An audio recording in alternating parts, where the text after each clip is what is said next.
On va essayer de faire comme ça. Donc, je reprends mes remerciements donc, à mesdames et messieurs les élus, mesdames et messieurs les présidents, et mesdames et messieurs, puisque c'est ainsi qu'il faut faire. Je constate avec plaisir que lorsqu'on a proposé à l'ARF ce colloque, c'était aussi parce qu'on l'avait déjà proposé à l'ARF et puis ça n'avait pas été possible. En 2004, on n'avait pas pu le faire. Et bien moi je me dis qu'il faut avoir cette persévérance, il faut avoir cette ténacité, et que quand on arrive à proposer des choses, et bien à un moment donné ça bouge. Et je remercie René Souchon d'avoir fait en sorte que ça puisse être possible. Merci René Souchon. Et merci l'ensemble des VP agricoles qui sont là, présents, parce que je sais que le travail au quotidien, eh ben, c'est votre boulot. Pour une partie, vous êtes tous paysans, une bonne partie paysans bio. Et ça veut dire que votre réalité se traduit dans les actes politiques au quotidien, et c'est une vision de la politique qui nous convient très bien. Donc aujourd'hui, l'intérêt de l'agriculture biologique dans les pratiques régionales, avec votre présence, c'est plus à démontrer, quoi. C'est-à-dire qu'aujourd'hui, on sait, on voit, on sent l'émergence de l'agriculture biologique partout. Mais pas partout de la même façon. J'ai eu l'honneur de venir à l'invitation de René Souchon à la conférence régionale. Alors, conférence régionale qui est un outil intéressant, qui a été suggéré par le réseau FNAB à l'État et qui l'a mis en place, et c'est une bonne chose, parce que c'est un outil de transparence, c'est un outil où, ben, ce jour-là, on essaye de se dire les choses. Et puis on a vu que, en Auvergne, il y avait des choses intéressantes, parce que tout le monde était là, mais qu'on n'arrivait pas tout à fait à faire les choses. Et la conférence régionale a dynamisé l'idée qu'il fallait à tout prix créer un pôle conversion, et René Souchon s'est engagé à y travailler, et je sais qu'il travaille au quotidien, et c'est une chose intéressante pour le développement de l'agriculture biologique en Auvergne. Alors, on a parlé de cohérence. Je pense que c'est un mot qui nous plaît bien à la FNAB. C'est vrai qu'entre la bio et la cohérence, ça pourrait faire quelque chose. On y réfléchisse, on va voir ce qu'on peut faire. Et on est surtout dans un calendrier qui, pour nous, n'est pas anodin.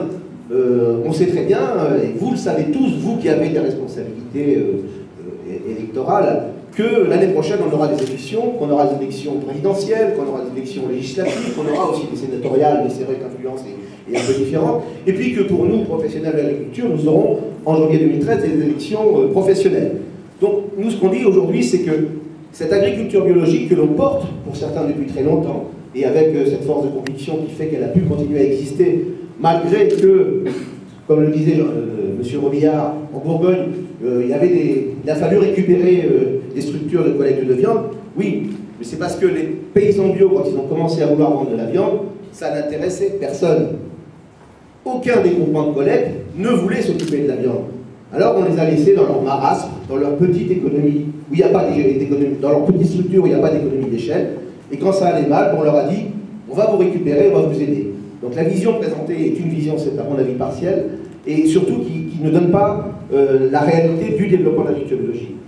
Donc dans ce développement, dans ce calendrier, eh bien, nous on a envie de dire que le réseau FNAB, qui est un réseau présent dans tous les territoires, dans tous les départements, il a envie de porter l'agriculture biologique au cœur des enjeux de la société. Et dans tous les défis, et c'est bien pour ça qu'on s'est adressé à l'Association des régions de France, qui est le relais de l'ensemble des politiques régionales. Et donc, ce qu'on veut, nous, aujourd'hui, c'est dire que ce développement de l'agriculture biologique, on ne le fait pas parce qu'on a envie d'augmenter la vente de ma ferme, la vente de la ferme des collègues. On le veut parce qu'on a un projet de société qui a une influence sur l'ensemble de la société. On fait un travail de service public. C'est d'ailleurs une grande interrogation parmi les services de l'État de savoir c'est quoi le réseau FNAB. Le réseau FNAB, c'est une association qui fait du développement et qui fait aussi du syndicalisme. On n'est pas dans des cases. On n'est pas. Nous inventons un nouveau monde de gouvernance. Et c'est vrai que ça nous pose des problèmes, puisqu'on nous dit on ne vous finance pas sur du syndical parce que vous n'êtes pas syndical, et on ne vous finance pas sur le développement parce que vous faites du syndical. Donc c'est très compliqué, mais on arrive à s'en sortir, on sait qu'on a l'appui des régions, on sait qu'en département ça marche aussi, donc on essaye de travailler aujourd'hui avec le cabinet de Bruno Le Maire pour voir quelle est notre place, quel est notre statut, parce qu'aujourd'hui on sait qu'il existe en France deux grands réseaux de développement de l'agriculture biologique, le réseau FNAB, qui a prouvé avec 300 salariés aujourd'hui en territoire qu'il avait son efficacité d'expert, et puis le réseau APCA, représenté aujourd'hui par Rémi Fabre et puis Jean-Luc Landereau. Et la vraie question aujourd'hui, j'ai envie de dire, elle se pose dans ce que l'Assemblée Générale de la FNAB qui s'est fait en Picardie, un territoire incontournable pour le développement de l'agriculture biologique, en présence de François Védrette et de Madame Vidal. Le réseau FNAB, dans son assemblée générale, fin mars, a donné mission au président de la FNAB et au bureau de la FNAB de conclure un accord cadre avec la PCA. C'est une grande discussion.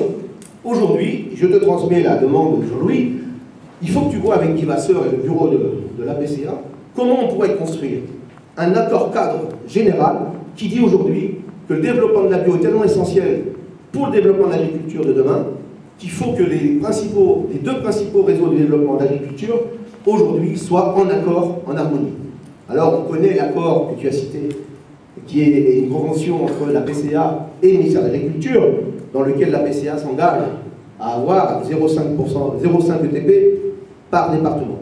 Nous, on pense qu'il faudrait 2 fois plus, il faudrait 3 fois plus, parce que la force du réseau APCA présente sur tous les territoires fait que si la dynamique continue, on aura une réelle efficacité.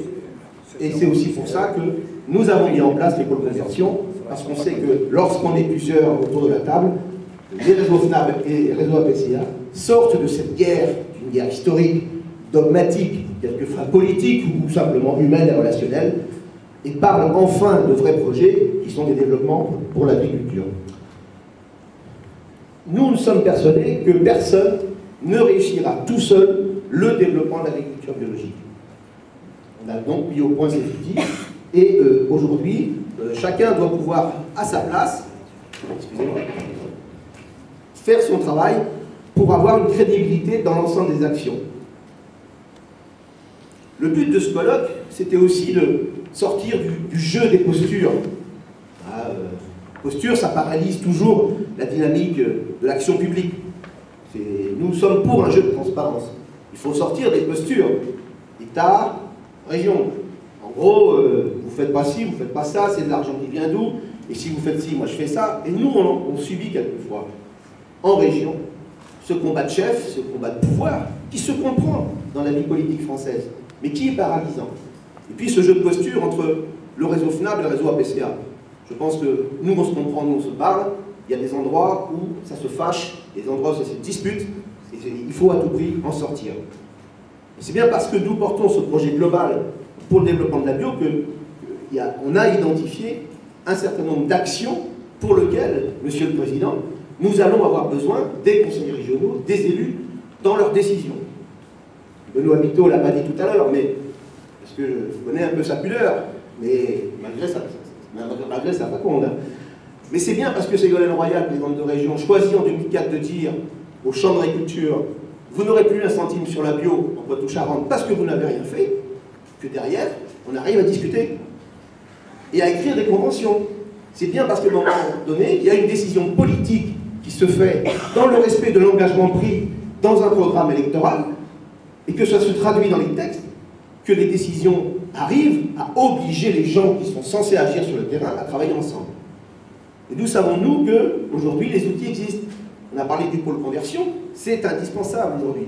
Alors, nous ne sommes pas pour la normalisation des pôles conversion. Nous pensons qu'ils doivent exister avec des spécificités régionales. Ils doivent exister comme des outils adaptés au fonctionnement. Mais les conventions de fonctionnement, les conventions de gouvernance doivent être les outils qui nous permettront demain d'avoir réellement un vrai développement de l'agriculture biologique. Et puis, je l'ai dit tout à l'heure, ça nous paraît important, et c'est lié avec la nécessité de transparence, il faut des conférences régionales. Je sais qu'en Midi-Pyrénées, on a des coréanes, on a des lieux où on se réunit, mais ce ne sont pas des conférences régionales. Ce ne sont pas des lieux où chacun sait à quelle place il parle. Ce sont des lieux où on conduit encore, où l'on continue à agir avec des modes de fonctionnement qui sont souvent archaïques, liés à des postures politiques. Il nous faut dépasser ces postures politiques si on veut demain avoir de vrais enjeux dans la construction de l'agriculture. Et puis, nous qui sommes en contact en région, on reste attentifs, messieurs les conseillers régionaux, au pourcentage dédié à l'agriculture biologique que vous mettez dans vos budgets agricoles. Nous voyons bien, parce que nous en avons fait l'expertise, qu'en dessous de 15%, vous n'avez aucune efficacité. Vous vous amusez avec du saupoudrage politique, qui peut être d'ailleurs quelquefois un jeu pour savoir d'où vient l'argent. Et puis, attention aussi à la mise en place, ça a été rappelé par certains, des programmes de développement. Le mot co-construction est fantastique à partir du moment où il remplace un choix imposé. Aujourd'hui, vous ne ferez pas du développement d'un vrai... vous ne mettrez pas en place des plans de développement de l'agriculture biologique si vous ne le construisez pas avec les acteurs de terrain dans une logique et dans une cohérence. Donc, nous restons attentifs à la part de budget. En dessous de 15%, on vous a dit, vous vous amusez, c'est du saupoudrage. Je m'excuse d'être direct, il faut aller vite. Et puis, construisons ensemble les vrais plans de développement. N'imposez pas vos choix parce que vous en avez envie, parce que vous savez que c'est comme ça que vous voulez faire, parce que c'est quelque chose qui correspond à ce que vous souhaitez. Et puis, il faut que les outils filières ils soient en phase avec le choix des citoyens, avec le choix des élus, mais aussi avec le choix des agriculteurs. Il faut qu'on s'inscrive dans quelque chose qui, aujourd'hui, nous amène un nouveau choix de développement économique. Nous inscrivons l'agriculture biologique fortement dans l'économie sociale et solidaire. Les outils autour des SIC, qui sont des outils innovants de cette économie qui doit remplacer cette économie concurrentielle, doivent demain être les outils qui nous permettront de faire participer l'ensemble des acteurs de la société à des choix qui les concernent. Si on laisse faire uniquement l'économie de marché, nous reproduirons le modèle agricole qui a fait un désastre, le modèle économique qui a fait un désastre au niveau agricole. On ne reprendra pas le résultat de la perte du nombre d'exploitations, des pesticides, des choix strictement économiques. Donc, inscrivons bien le développement économique dans l'économie sociale et solidaire. Vous devez y être attentif, même si c'est souvent l'objet de critiques, on l'a entendu, ce sont des choix politiques, c'est vous qui les faites, nous vous aiderons à les assumer. Et puis, évidemment, la restauration collective, c'est pour nous l'outil idéal pour la conversion. Parce que ça vous permet à vous de nourrir vos enfants, les enfants de vos électeurs et les enfants de vos concitoyens de manière saine, de manière locale. Mais soyez vigilants. Nous constatons, nous, à travers ce que nous remontent les paysans du réseau, qu'aujourd'hui, y compris dans les attentions que l'État fait lorsqu'il sort son PNA, son plan national d'alimentation, où le mot agriculture biologique n'est pas prononcé, nous l'avons signalé à Bruno Le Maire, qu'il y a un transfert qui se fait entre l'agriculture biologique et le local. Alors pour nous, le bio, c'est local, le bio, c'est idéal. Faites attention à ne pas partir sur un remplacement, parce qu'on n'a pas réussi encore à augmenter les volumes, vers du circuit court, qui n'apporte rien au niveau qualitatif. Et puis chacun sait, puisque vous êtes là, qu'il y a des choix à faire, et que ces choix, vous pourriez les faire. La fonction de l'agriculture, c'est une fonction nourricière. Tout le monde l'a rappelé. Le choix important qui doit être fait aujourd'hui, parce que c'est aussi un engagement envers l'argent des citoyens, c'est de refuser toute subvention à ce qui est le monde des agrocarburants. Aujourd'hui, on a pu prouver que Sophie Protéol gagne 300 millions d'euros, dont 500 millions d'impôts donnés par les citoyens. Aujourd'hui, les moyens existent, il suffit de choisir, de changer les lieux de distribution de cet argent. Nous comptons pour vous pour que demain, on puisse avoir un vrai développement de l'agriculture biologique, cohérent, solidaire et présent sur tous les territoires. Merci.